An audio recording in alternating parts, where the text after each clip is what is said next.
Hey guys, welcome to UAV and this is lecture 17 of our quick revision series and today we will discuss the topic post colonial theory of state। तो चलिए शुरू करते हैं। जैसा कि आप लोग जानते हैं ये क्विक रिवीजन सीरीज़ है, तो इसमें जो भी फैक्ट्स एंड इन्फॉर्मेशन है वो सब एग्ज़ाम पर्सपेक्टिव के अकॉर्डिंग ही लिखी गई है और बहुत ज़्यादा इन्फॉर्मेशन नहीं है यहाँ पर, तो आपको रिवीजन करने में भी इजी होगा। और थोड़ा सा ऐसा लिखा गया है कि आपको की टर्म्स जो हैं, जैसे देखिए एक्सपोनेंट्स यहाँ पर लिखे हुए हैं, तो एक्सपोनेंट जो इंपॉर्टेंट एक्सपोनेंट्स हैं उनके सामने ही उनके जो कॉन्सेप्ट्स हैं, की टर्म्स हैं, वो मैंने लिख दिया है यहाँ पर। ठीक है, तो आपको थोड़ा रिवीजन करने में आसानी होगी। तो चलिए ऐसे स्टार्ट करते हैं और जल्दी से इसे फिनिश कर लेते हैं। देखिए एक्सपोनेंट्स अगर हम देखें यहाँ पर, तो हम बात करेंगे एफ डब्ल्यू रिग्स के बारे में, जिन्होंने प्रिज्मेटिक सोसाइटी का कंसेप्ट जो है वो दिया है। गनर मिडल के बारे में हम डिस्कस करेंगे, जिन्होंने सॉफ्ट स्टेट के बारे में डिस्कशन किया है and he coined the term soft state. And A G Frank के बारे में जब हम बात करेंगे तो हम बात करेंगे कोर एंड पेरिफेरल स्टेट्स के बारे में। हमज़ा अलवी जो पाकिस्तानी स्कॉलर हैं, इन्होंने डिस्कस किया है ओवर डेवलप्ड स्टेट के बारे में, तो हम ये डिस्कस करने वाले हैं। देखो theory of post colonial state में जब हम बात करते हैं तो हम देखते हैं कि भाई जो भी स्टेट्स, जैसे फॉर एग्जांपल इंडिया, ठीक है। अब जब इंडिया जब ब्रिटिशर्स के अंडर मतलब रहा, ठीक है, रूल रहा उन लोगों का करीब मोर देन 400 ईयर्स, तो हुआ क्या कि भाई हम लोग इनके अंडर एडमिनिस्ट्रेशन था, डिफेंस था, जो भी स्फेयर्स थे सारे जो हैं वो यही लोग देख रहे थे। ठीक है, हम वी वर कॉलोनाइज्ड। अब जब ये फ्रीडम हमें मिला, ठीक है, 47 में जब फ्री हुए हम लोग, तो उसके बाद हम लोग अपने मतलब सोवराइन हो गए। ठीक है, अपने हिसाब से ही लोग जो हैं, हमने गवर्नमेंट फॉर्म की, लीडर्स जो हैं वो इंडियन लीडर्स बने, जो स्टेट बना, गवर्नमेंट बना। ठीक है, ऐसे ऐसे करके हम आगे मूव कर रहे हैं। लेकिन होता क्या है कि जो पोस्ट कॉलोनियल स्टेट जो टर्म है वो अभी भी हमारे इंडिया से एसोसिएटेड है। सॉरी गाइस, मतलब आपको सराउंडिंग्स में थोड़ा आवाज़ आ रही होगी, ये दिवाली सीजन जैसे आने वाला है, परसों दीपावली भी है, वो थोड़ा बियर कर लीजिएगा, बीच बीच में आएगा, अगर ज़्यादा साउंड आएगा तो मैं ये लेक्चर फिर से रिकॉर्ड कर दूँगा। ठीक है, तो हम डिस्कस कर रहे थे कि जो पोस्ट कॉलोनियल स्टेट का जो टर्म है वो अभी भी इंडिया से एसोसिएटेड है, ये अभी हम और देखेंगे। तो थोड़ा सा आपको समझ में आया होगा कि जो स्टेट जो है और वो कॉलोनाइज्ड थी कोई स्टेट, उसके बाद जब वो फ्री होने के बाद अभी भी एक कॉलोनियल जो माइंडसेट है या फिर कॉलोनियल जो लेगेसी है वो अभी भी कैरी फॉरवर्ड कर रही है, तो उसे हम पोस्ट कॉलोनियल स्टेट कहते हैं। ठीक है, अब देखिए जो जैसे जो स्टिल फेसिंग कॉलोनियल लिखा हुआ है यहाँ पे, those which are still facing colonial legacy. ठीक है, तो जैसे इंडिया और पाकिस्तान एग्जांपल है। अब देखिए क्या हम यूएस, ऑस्ट्रेलिया, न्यूजीलैंड इन लोगों को भी पोस्ट कॉलोनियल स्टेट के अंडर में रखेंगे? तो ये कह रहे हैं कि नहीं, यहाँ पर पोस्ट कॉलोनियल स्टेट के जो क्वालिफिकेशन है वो उसमें नहीं आता है। ठीक है, these state not qualify for post colonial state, क्योंकि ये कॉलोनियल लेगेसी से जो है वो ओवरकम कर चुके हैं। अब देखिए जो मार्क्सिस्ट डिस्कोर्स है ना, उसमें हम जो मतलब जो टर्म है कॉलोनी को वो डिस्कस किया जाता है। ठीक है, अब देखिए colony reflects dependency, colony represent situation of unequal exchange. अब देखिए जैसे कि फिर से इंडिया का एग्जांपल ले लेते हैं। देखो कॉलोनी रही इंडिया, ठीक है, ब्रिटिशर्स की, अब ये इंडिया है। अब हुआ क्या कि भाई हमारे पास रिसोर्सेज काफ़ी थे। ईस्ट इंडिया जब मतलब ब्रिटिश ईस्ट इंडिया कंपनी जो है वो ट्रेड करने के लिए हमारे यहाँ पर आई, तो ट्रेड करने के लिए क्यों आई कि भाई हमारे पास रिसोर्सेज थे काफ़ी।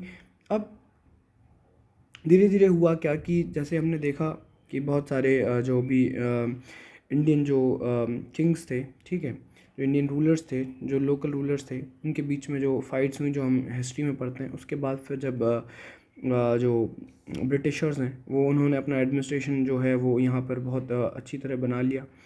और फिर चलते चलते हम देख रहे हैं कि जो मतलब वेल्थ है, जो रिसोर्सेज हैं, उनका हुआ क्या कि भाई यूटिलाइजेशन हो रहा है, तो वो अपने लिए कर रहे हैं। ठीक है, अब यहाँ मतलब ब्रिटेन है, तो यहाँ से क्या हो रहा है, रिसोर्स का यूटिलाइजेशन हो रहा है, जो उसका प्रॉफिट है वो मोस्ट ऑफ द प्रॉफिट कहाँ जा रहा है भाई, वहाँ के लोगों के लिए जा रहा है। यहाँ पर जो ब्रिटिशर्स यहाँ पर काम कर रहे हैं, सिविल सर्वेंट्स हैं, उन लोगों की सैलरीज में जा रहा है। ठीक है, पैसा तो हो क्या रहा है, ड्रेन ऑफ वेल्थ हो रहा है ना।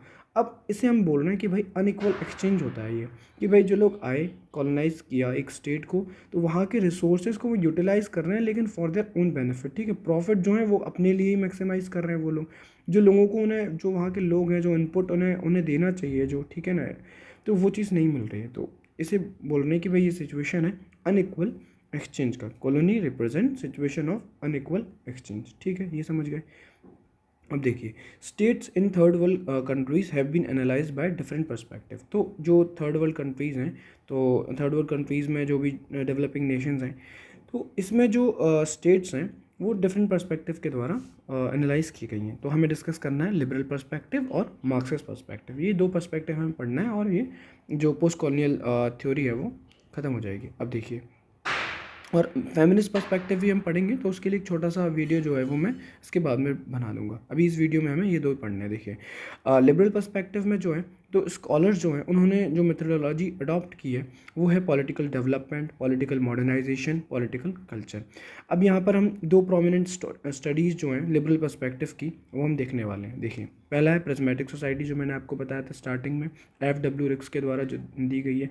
और हम गनर मिडल के बारे में बात करेंगे आगे, तो वो है सॉफ्ट स्टेट, जिन्होंने सॉफ्ट स्टेट के बारे में डिस्कशन किया। अब देखिए, यहाँ पर प्रिज्मेटिक सोसाइटी की इन्होंने बात की है कि भाई देखो, जो स्टेट जैसे प्रिज्म होता है ना, जो हम वाइट लाइट का वो पढ़ते हैं डिस्पर्शन, जो वाइट लाइट आती है और जो, ठीक है, इसमें डिवाइड हो जाती है अलग अलग डिफरेंट लाइट्स में। तो वो यही कह रहे हैं कि देखो, ऊपर से स्टेट देखने में तो एक ही लग रहा है कि भाई इंडिया एज अ स्टेट है, सिंपल सी बात है अगर एग्जांपल लें, लेकिन अंदर जो है वो इतने सारे डाइवर्सिटी है, चाहे वो इकोनॉमिक स्फेयर में हो, चाहे रिलीजियस डाइवर्सिटी हो, चाहे एथनिक डाइवर्सिटी हो, चाहे कल्चरल हो, तो मतलब बहुत सारे लेवल पर जो है लोग जो हैं वो अलग अलग हैं, ठीक है, डाइवर्सिटी है। तो वो ये इसी से प्रिज्मेटिक सोसाइटी से वो अपने बात को जो है जस्टिफाई कर रहे हैं। कह रहे हैं कि देखो, जो प्रिज्मेटिक सोसाइटी है, जो पोस्ट कॉलोनियल जो स्टेट में, तो वो सोसाइटी क्या है, वो ट्रांजिशन में है अभी, ठीक है, वो डेवलप नहीं हुई है। ट्रांजिशन मतलब कि भाई मॉडर्निटी भी है उनके अंदर अभी अभी, जो वेस्टर्नाइजेशन जैसे हम लोग कर रहे हैं इंडिया में, तो भाई वेस्ट को हम अडॉप्ट कर रहे हैं, उनकी कुछ चीज़ों को अडॉप्ट किया जा रहा है, लेकिन हम जो हमारे कस्टम ट्रेडिशन है, जो पुराने जो भी वैल्यूज़ हैं, वो अभी भी हैं कहीं ना कहीं, ठीक है, उन्हें भी माना जाता है। वो अभी हम देखेंगे आगे एग्जाम्पल्स में। तो FW रिग्स ने क्या है ना, 8 फीचर्स को डिस्कस किया, 8 फीचर्स बताए हैं प्रिज्मेटिक सोसाइटी के। देखते हैं। देखिए, पहला उन्होंने बताया कि भाई हेट्रोजेनिटी एक फीचर है। हेट्रोजेनिटी के मतलब जैसे हम पढ़ते हैं ना साइंस में, होमोजेनियस सोल्यूशन और हेट्रोजेनियस सोल्यूशन। तो हेट्रोजेनिटी का मतलब होता है कि भाई अलग अलग, ठीक है, सिंपल सी बात है, दो मतलब डिफरेंट टाइप की चीज़ें। तो देखिए, को एग्जिस्टेंस है मॉडर्निटी का और ट्रेडिशन का। अब इसमें अगर हम एग्जाम्पल की बात करें, देखो मॉडर्निटी में हम देखो मॉडर्न हो रहे हैं, टेक्निकली भी हम मॉडर्न हो रहे हैं, वेस्ट के कुछ कॉन्सेप्ट को अडॉप्ट कर रहे हैं। जैसे हम कॉन्स्टिट्यूशन में बात करते हैं, इक्वालिटी की हम बात करते हैं, आर्टिकल 15 की हम बात करते हैं, उसमें मेंशन है, ठीक है, डिस्क्रिमिनेशन हमें नहीं करना है। तो हम ये कहीं ना कहीं थोड़ा सा मॉडर्न जो आइडियाज़ हैं, जो सोसाइटल जो वैल्यूज़ हैं, जो जस्ट सोसाइटी की जो हम बात करते हैं, तो वो वाली चीज़ें हम अडॉप्ट कर रहे हैं, ठीक है, फॉलो भी कर रहे हैं कहीं ना कहीं। लेकिन जो ट्रेडिशन जो वैल्यूज़ हैं, जैसे कास्टिज्म है, जो भी अभी भी इंटर कास्ट मैरिजेस हैं वो नहीं हो पा रही हैं, या लोगों को अभी भी वो अंदर फीलिंग्स हैं प्योर और इम्प्योर वाली, ठीक है ना, जिसकी वजह से हम अभी भी केसेस देखते हैं, ऑनर किलिंग के केसेस देखते हैं, ठीक है। तो आप लोग इस चीज़ को समझ गए होंगे। अब देखिए, सेकंड फीचर जो है वो है पॉलीनॉर्मेटिज्म, ठीक है। पॉलीनॉर्मेटिज्म का हम देखते हैं, इसमें मतलब है कि भाई policy sometimes made on rational and irrational basis. तो जब पॉलिसीज़ कभी कभी तो भाई एक मतलब लॉजिकल जो चीज़ है, जो है सही, उसके बेसिस पे बनाई जा रही है, कभी कभी जो पॉलिसीज़ हैं वो इरेशनल बेसिस पे बनाई जा रही हैं। जैसे कि रैशनल बेसिस पे मान लीजिए फॉर एग्जांपल हम बात करें भाई PM गति शक्ति जो अभी स्कीम जो आई है, ठीक है, या सागर माला हम देखें मिशन जो है, या PLI स्कीम्स हैं।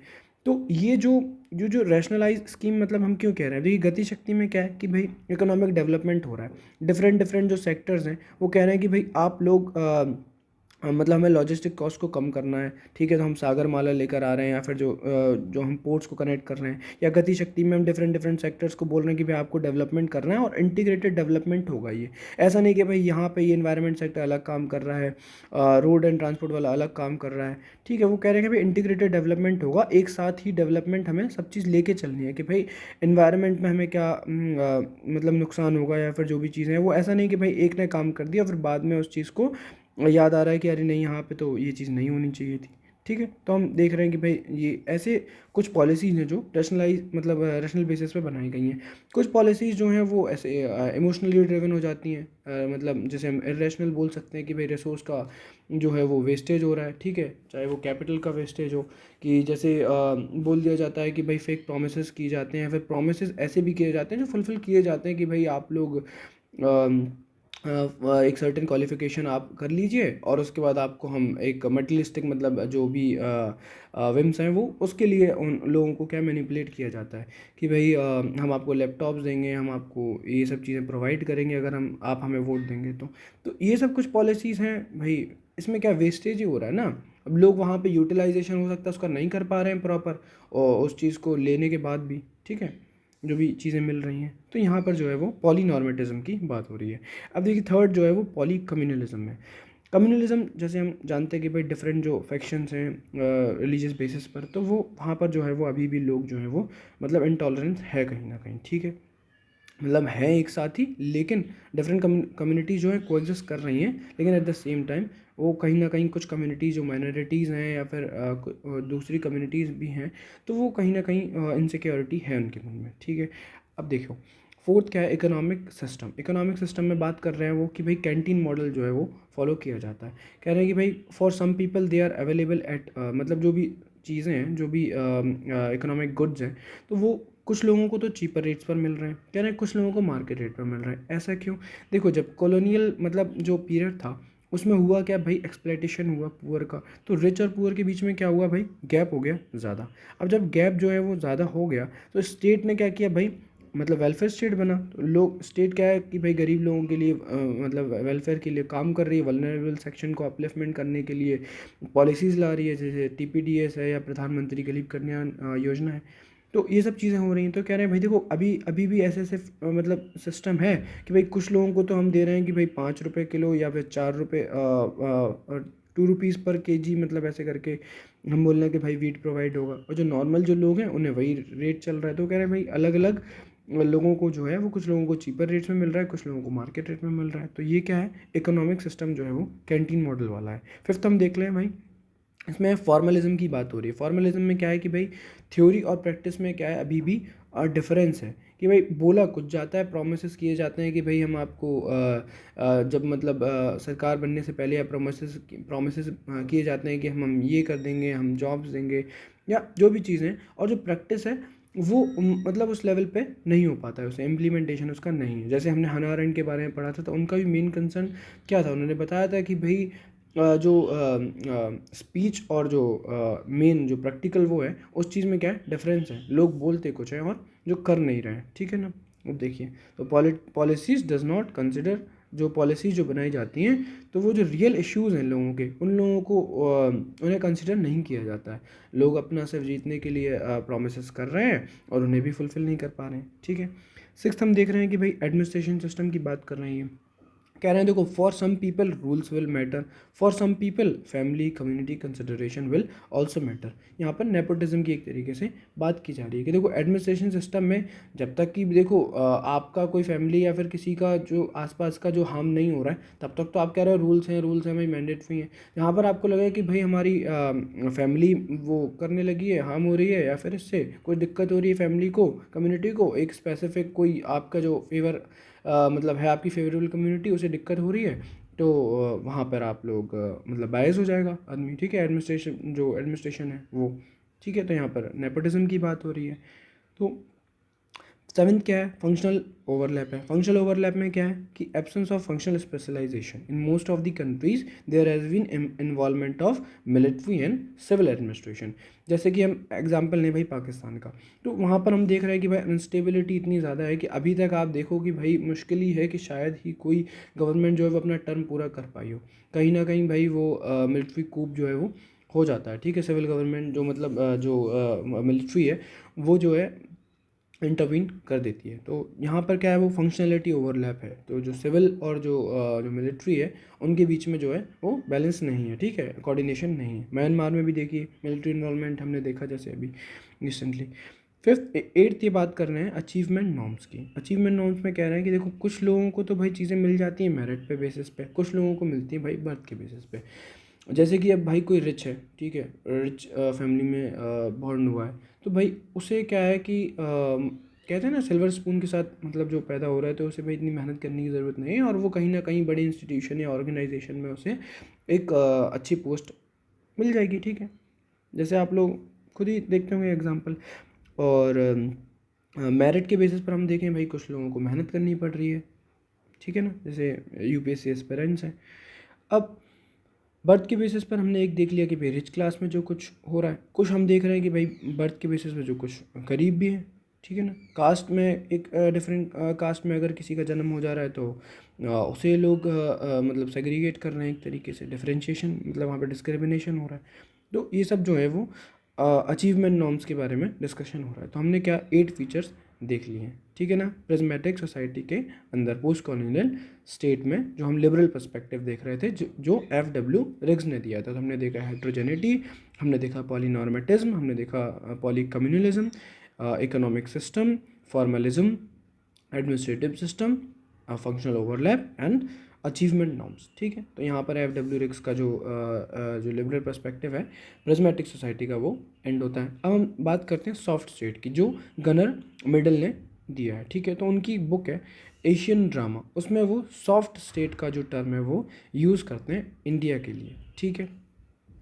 अब देख रहे हैं कि भाई soft state has poor capacity. Soft state का मतलब क्या हुआ, ऐसा नहीं भाई सॉफ्ट है वो, मतलब ये एक तरीके से मेटाफर है। तो भाई सॉफ्ट स्टेट का मतलब है कि भाई पुअर कैपेसिटी है उसकी इम्प्लीमेंट कराना लॉज और पॉलिसीज़ को। भाई लॉज तो बना दिए लेकिन उसका इम्प्लीमेंटेशन नहीं है। आपने बोल दिया भाई हेलमेट पहनना नेसेसरी है, लेकिन भाई इम्प्लीमेंटेशन नहीं है वहाँ पर। लूप होल्स हैं इतने सारे, या फिर जो स्ट्रिक्ट जो है वो उसका इम्प्लीमेंटेशन नहीं हो रहा है, लोग नहीं फॉलो कर रहे हैं उसे, ठीक है। तो आपने लॉज तो अच्छे अच्छे बना दिए, या फिर आपने बोल दिया कि भाई वुमेन के लिए लॉज बनाए आपने, रेप लॉज, मतलब स्ट्रिंजेंट, मतलब आप बना रहे हैं लॉज, लेकिन उसका इतना ज़्यादा इम्प्लीमेंटेशन नहीं है, इसलिए वो कह रहे हैं कि भाई ये सॉफ्ट स्टेट है। कह रहे हैं देखो लॉ जो ब्रेक करता है उस पर क्या है, स्टेट जो है वो सॉफ्ट है। जैसे कि अब भाई फॉर एग्जांपल किसी ने लॉ ब्रेक किया, वो कह रहा है कि भाई फॉर एग्जांपल हम इंडिया में अगर बात करें कि भाई वो कह रहा है कि हमारे आप जानते हैं हम कौन हैं, हमारे रिलेशन किस किस से हैं, किस पॉलिटिशियन को हम जानते हैं। तो वहाँ पर जब पुलिस भी है या फिर कोई भी जो भी पुलिस ही है फॉर एग्जांपल, तो कोई भी जो लॉ ब्रेकर है उसके खिलाफ जो है वो एक्शन नहीं लिया जाता। हम देखते हैं, ये तो एक छोटा सा एग्जांपल हो गया, बहुत बड़े बड़े ऐसे केसेस होते हैं जहाँ पर हम देख रहे हैं कि भाई मतलब जब लिंक हो जाता है बड़े किसी बड़े व्यक्ति से, तो वहाँ पर जो है वो इम्प्लीमेंटेशन नहीं हो पाता है उस चीज़ का। अब कह रहे हैं कि देखो सॉफ्ट स्टेट तो है लेकिन उसकी कॉन्सिक्वेंसेस क्या हैं। तो देखो वो ये कह रहे हैं कि देखो former US ambassador to India and prominent political scholar जो हैं मिस्टर गैलब्रेथ जो हैं, वो ये कह रहे हैं कि इंडिया जो है एक फंक्शनल एनार्की है, ठीक है। क्या है, फंक्शनल एनार्की बोल रहे हैं इंडिया को। क्यों, देखो it impact development process according to Gunnar charismatic leaders like Nehru fail to implement land reform. देखो क्या मतलब है, तो फंक्शनल एनार्की उन्होंने बोला कि भाई सॉफ्ट स्टेट है, लॉ का इम्प्लीमेंटेशन नहीं है, ठीक है। तो फंक्शनैलिटी जो है ना वो अच्छी तरह नहीं हो रही है। एनार्की जो हमने पढ़ा है कि भाई लॉलेसनेस होती है, लॉ के हिसाब से जो है वो फंक्शन नहीं कर रहा है स्टेट, सिंपल सी बात ये हो गई। तो देखो पुअर लॉ एंड ऑर्डर होगा तो क्या होगा कि भाई इन्वेस्टमेंट नहीं होगा, इकोनॉमी क्या है ग्रो नहीं कर पाएगी, डेवलपमेंट क्या है नहीं हो पाएगा, ठीक है। अब देखो कह रहे हैं कि भाई जो लीडर्स लाइक नेहरू जो है वो इम्प्लीमेंटेशन नहीं करा पाए लैंड रिफॉर्म्स का। कह रहे हैं जो करप्शन जो है वो इतना ज़्यादा है कि भाई लैंड जो है रजिस्टर्ड कर दी गई है। जब लैंड रिफॉर्म्स आए तो मतलब जब लैंड का रजिस्ट्रेशन होना चालू हुआ, कह रहे हैं रजिस्ट्रेशन ऐसा ऐसा हुआ है कि भाई किसी कोई रिलेशन ही नहीं है किसी का, उसके नाम पे भी लैंड को रजिस्टर कर दिया गया इंडिया में, हम देख रहे हैं, ठीक है। अब कह रहे हैं रीजंस क्या हैं सॉफ्ट स्टेट होने के। देखो पहला तो करप्शन हो गया, दूसरा क्या है कल्चर। कल्चर ऐसा है कि भाई जहाँ पे लॉ ब्रेकर्स जो हैं उन्हें रिस्पेक्ट दिया जाता है। फॉर एग्जांपल हम देखते हैं कि भाई आप समाज में ही देखिए, एक कोई पढ़ा लिखा इंसान आपको कोई चीज़ समझा रहा है, या फिर समाज में मतलब 4-5 लोगों के बीच में अगर बात हो रही है, एक पढ़ा लिखा व्यक्ति अगर आपको कुछ मतलब बोलेगा, पॉलिटिक्स पे अगर कोई बात चल रही है या कुछ अचीवमेंट वो अपने बता रहा है, तो उसकी बात इतनी नहीं सुनी जाती। ये मतलब बहुत सारे लोगों ने इस चीज़ को एक्सपीरियंस किया होगा। लेकिन अगर कोई ऐसा व्यक्ति है कि भाई वो पॉलिटिक्स में है और लेकिन वो पावरफुल है, पावरफुल इन द सेंस कि भाई उसने क्राइम किए हुए हैं, लॉ ब्रेक किए हुए हैं, तो जो ये सब लोग हैं ना वो क्या करेंगे कि भाई अरे वाह आप ही हैं जो मतलब आगे जाके पॉलिटिक्स में जा सकते हैं, क्योंकि वो एक माइंडसेट बना लिया कि भाई अच्छा आप ही मतलब लॉ ब्रेक कर पा रहे हैं, आप ही क्राइम कर पा रहे हैं, आप पावरफुल हैं, तो आप ही जो है वो लोगों के ऊपर एक तरीके से रिप्रेजेंटेशन अच्छी तरह कर पाएंगे। जो व्यक्ति यहाँ पर दिमाग से बता रहा है, समझा रहा है, लेकिन नहीं, उसकी बात नहीं सुनी जाएगी। तो जैसे हम देख रहे हैं कि भाई एजुकेशन को इतना ज़्यादा इम्पोर्टेंस नहीं दिया जाता है आज भी भाई। आप देख लीजिए एमपीज़ हैं या फिर एमएलएज़ हैं, भाई कौन कितना पढ़ा लिखा है। तो आप समझ रहे हैं कि भाई कल्चर जो है वो बना रखा है, ऐसा माइंडसेट जो लोगों का है कि भाई लॉ ब्रेकर जो है उन्हें रिस्पेक्ट किया जाता है। जैसे हम देख रहे हैं कि भाई ये एसआर की जब रिपोर्ट आई थी, तो हम देख रहे हैं कि एमपीज़ जो हैं अभी करंट एमपीज़ हैं मोस्टली 49, शायद आई थिंक अगर मैं रॉन्ग नहीं हूँ तो 49% ऑफ जो एमपीज़ हैं उनके ऊपर जो है वो मतलब चार्जेस जो है लगे हुए हैं हीनियस क्राइम्स के। तो ये ऐसा सिस्टम बना हुआ है, ठीक है। थर्ड जो है legacy of Gandhi ji, he promoted culture of disobedience.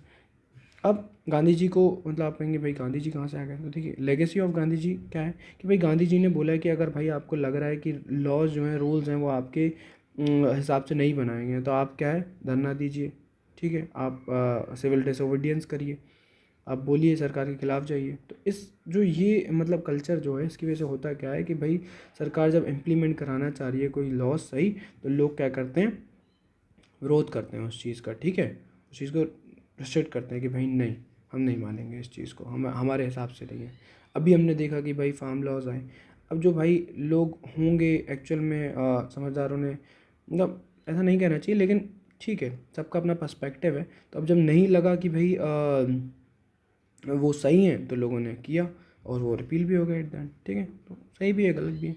अब देखिए मार्क्सिस्ट पर्सपेक्टिव की अगर हम बात करें तो हम देख रहे हैं कि भाई दो स्कूल ऑफ थॉट के बारे में हमें यहाँ पर पढ़ना है।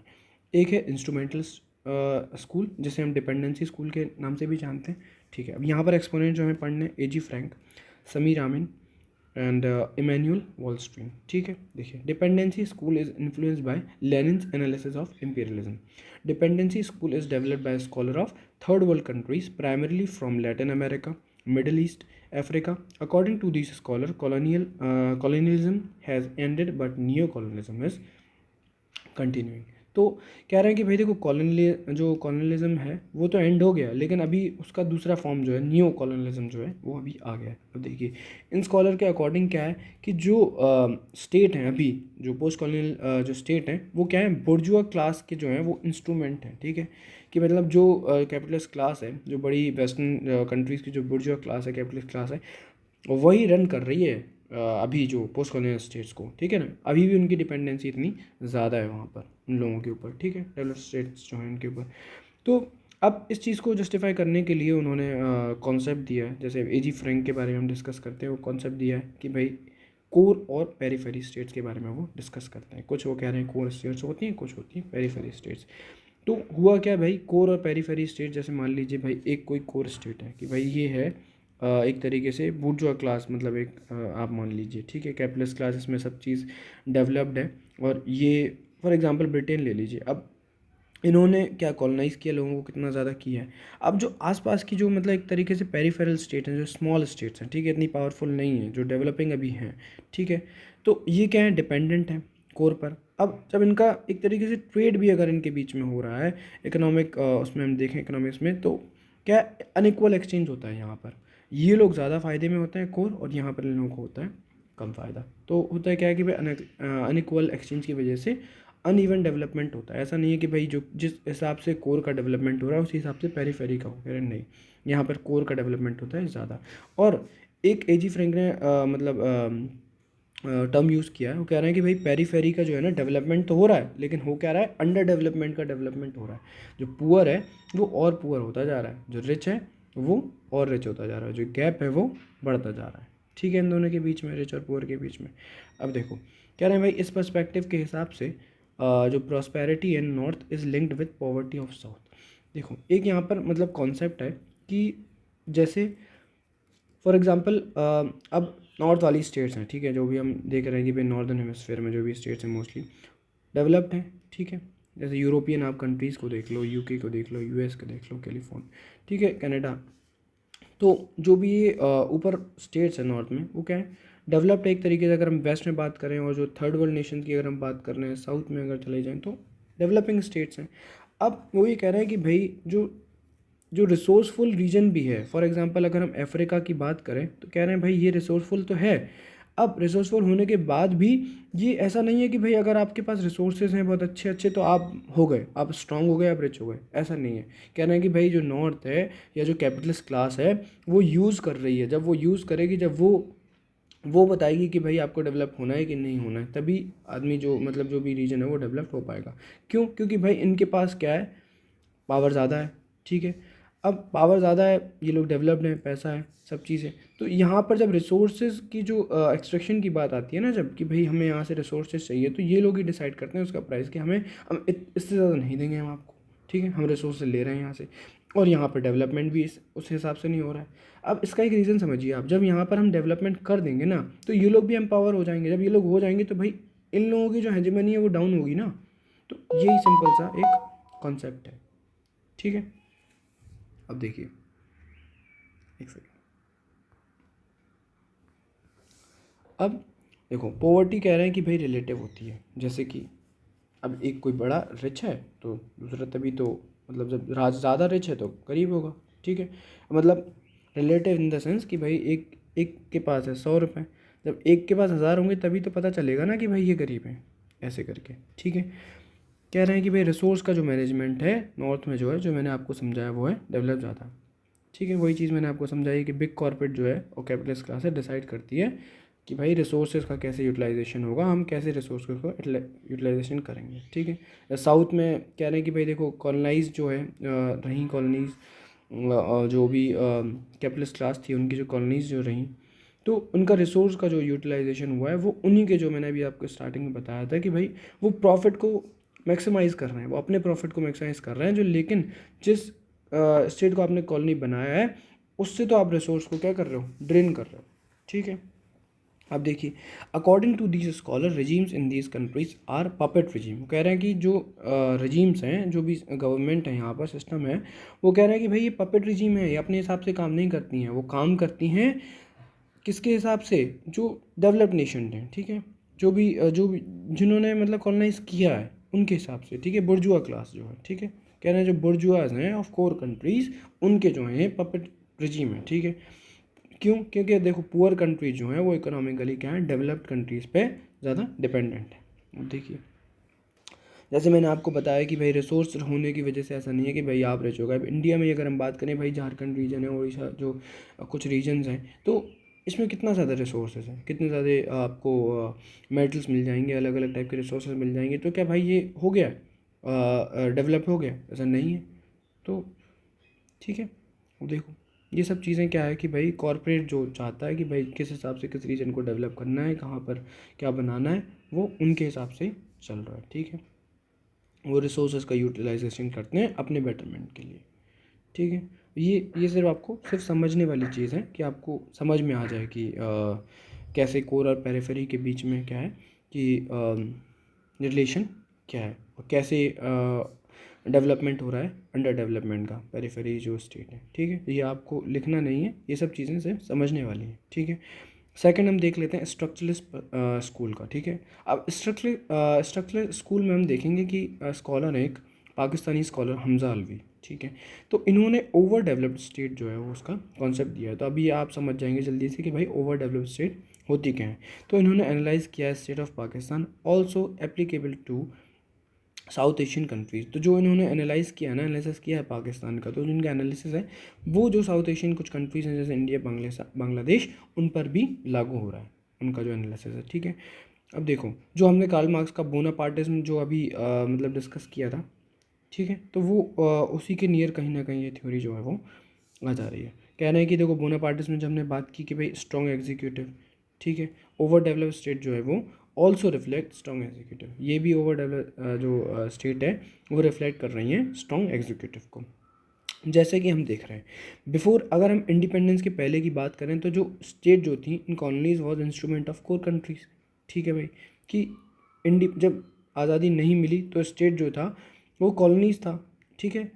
और इंस्ट्रूमेंट भी था, मतलब भाई स्टेट जो है वो किसके हिसाब से चल रहा था, मतलब कोर कंट्रीज़ के हिसाब से काम कर रहा था। लेकिन जब इंडिपेंडेंस हो गया तो स्टेट क्या बन गया, मीडिएटर बन गया। किसका भाई, तीन का जो कंपीटिंग क्लास है, जो ये लोग चाहेंगी उसके हिसाब से जो स्टेट वर्क करेगा। देखो कहीं ना कहीं सारे कॉन्टेक्ट जो पॉइंट्स हैं, जो भी हम जो पढ़ रहे हैं वो सब चीज़ कनेक्टेड है।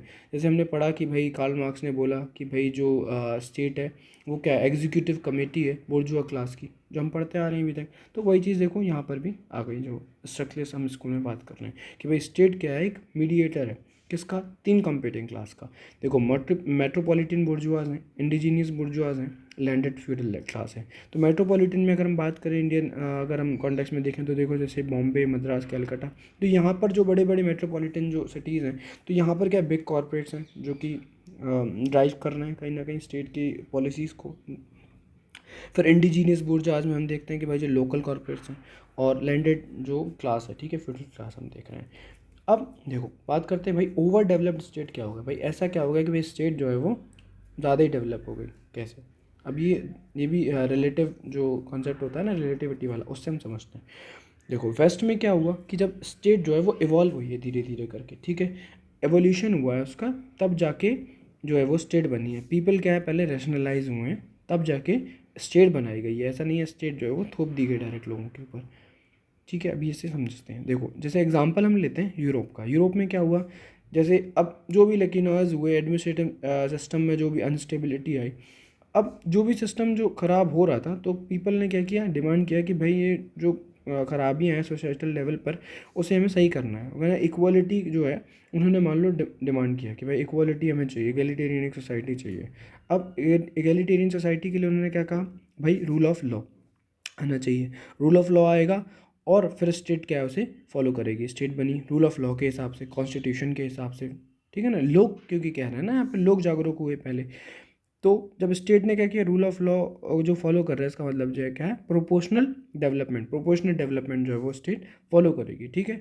स्टेट को कैसे मतलब अपना पावर का क्या है, यूटिलाइज़ करना है उसकी पावर को, कि भाई अलग अलग सेक्शन के लोग हैं, लोगों की नीड क्या है, उसके हिसाब से स्टेट जो है वो काम कर रही है। तो स्टेट को यहाँ पर कहा जाता है चाइल्ड ऑफ सोसाइटी, ठीक है। स्टेट जो है क्या है, चाइल्ड ऑफ सोसाइटी। ये जो है इवॉल्व हुई है धीरे धीरे डिफरेंट स्टेजेस से। अब हम एग्जाम्पल जो हमने वेस्ट का लिया है, अब हम देखते हैं यहाँ पर हुआ क्या पोस्ट कॉलोनियल स्टेट में। जैसे अगर हम एग्जाम्पल लें इंडिया, बांग्लादेश और पाकिस्तान का, जैसे हम जालवी बात कर रहे हैं, तो देखो यहाँ पर वो कह रहे हैं हमने कॉपीड किया है स्टेट का जो कॉन्सेप्ट है, वो हमने कॉपी कर लिया, हम इवॉल्व नहीं हुए, ठीक है। जैसे कि different functions perform by state, जो भी यूरोप में जो स्टेट जो है वो डिफरेंट फंक्शन परफॉर्म कर रही थी, वो हमने अडॉप्ट कर लिया कि भाई ये हमारे यहाँ भी ऐसे ही होना चाहिए, ठीक है। लेकिन वहाँ क्या हो रहा था कि भाई लोगों के विल के हिसाब से काम हो रहा था, लोग रैशनलाइज थे, तो वो लोग जो लोग चाह रहे थे उसके हिसाब से काम हो रहा था, ठीक है। वहाँ पर ऑब्जेक्टिव क्या था, एम्पावरमेंट ऑफ सोसाइटी, सोसाइटी को एम्पावर करना था। अब यहाँ पे क्या हुआ कि भाई सोसाइटी तो रह गई अंडर डेवलप्ड, और स्टेट क्या है वो हो गई ओवर डेवलप्ड। स्टेट को क्या है ज़्यादा एम्पावर कर दिया गया है, स्टेट के पास ज़्यादा पावर दे दी गई। तो अब हम देखते हैं कि भाई कैसे कैसे जो स्टेट का जो पावर का मतलब जो स्टेट जो है वो अपने जो भी उसके एग्जीक्यूटिव्स हैं, जैसे मान लो जो भी लॉज को इम्प्लीमेंट करा रहे हैं, पुलिस हो गया या फिर जो भी दूसरे इंस्टीट्यूशंस हो गए, तो भाई उस पावर का वो कैसे एक्सरसाइज कर रहे हैं। तो हम देखते हैं कहीं ना कहीं भाई क्लैशेस हो रहे हैं लोगों के, और जो भी डिफरेंट एडमिनिस्ट्रेशन है उसमें क्लैशेस हो रहे हैं आपस में, ठीक है।